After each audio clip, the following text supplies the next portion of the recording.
I am a corporate American slave, living in the quarters of a servant, feeding bosses with industry labor, with ample prospects to break and abuse, with new alliances for maltreatment. I have been a new recruit lining up for the inspection of the drill sergeant, standing at attention with my head bowed, as they take away my sense of value, while their fingers rub their supremacy. They insert rubber nozzles on my merit, feeling weakness to its capacity, a restraining collar around my neck, with their restrictive wrist and ankle cuffs, while they put numbers on my upper arm. They make me a slave for future reference, like cultivated animals at zoos, who live by humiliation factors like the ridiculing of employees or a personal physical defect. Managers install and attach the chains, training with their heavy flexible whips until workers simulate a chain gang, as bosses are encouraged to use whips, maliciously defacing a human. Bosses commit crimes which are justified by the judges and witnesses of peers who are paid off to rule for the bosses, holding the souls of employees hostage, but never convicted for their control. The employee can be dehumanized, victims of an economic system where widespread commercialized disease spreads and manufactured poison product seeps, growing down into the standardized cracks.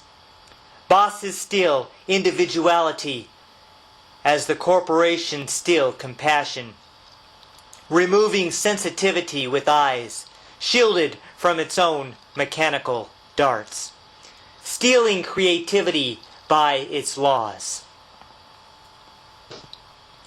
Corporate heads laugh at lower dilemmas, knowing how they are competing with friends, while some spit at workers to show disgust, feeling the submission towards their power as they twist and squeeze the life out of most. Corporate heads watch workers sink to their knees, then laugh at their screwed up face from the pain, from working with corporate feet on their back, pushing them over the employee floor, while using their boots to lift their face up. The employees are maneuvered to cry, forced to lick the sweat off their bosses, and the employees will drink every drop, feeling like a spit wad entered their mouths, sizzling the tongue in retribution.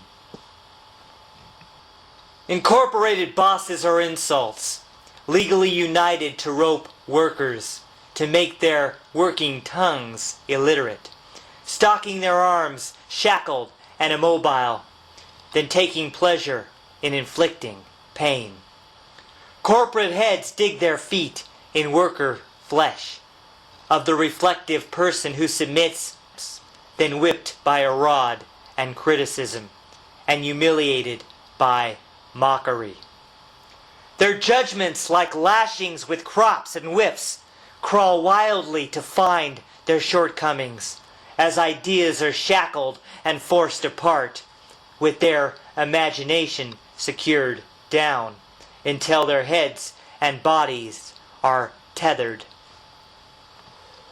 Corporate heads are like African blowguns, using the employees as a dartboard.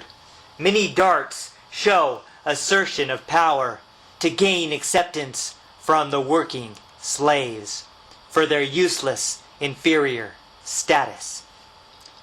Corporate heads use the principles set forth, allowing the workers to reach their place, known as the corporate space nearest the ground, as the corporate rules become apparent. Bosses live where the workers are enslaved. Bosses are redundancies of murder, strategies by corporate influences, keeping workers in suspended bondage, a corporate blindfold covering their eyes. Workers suffer if they are not perfect.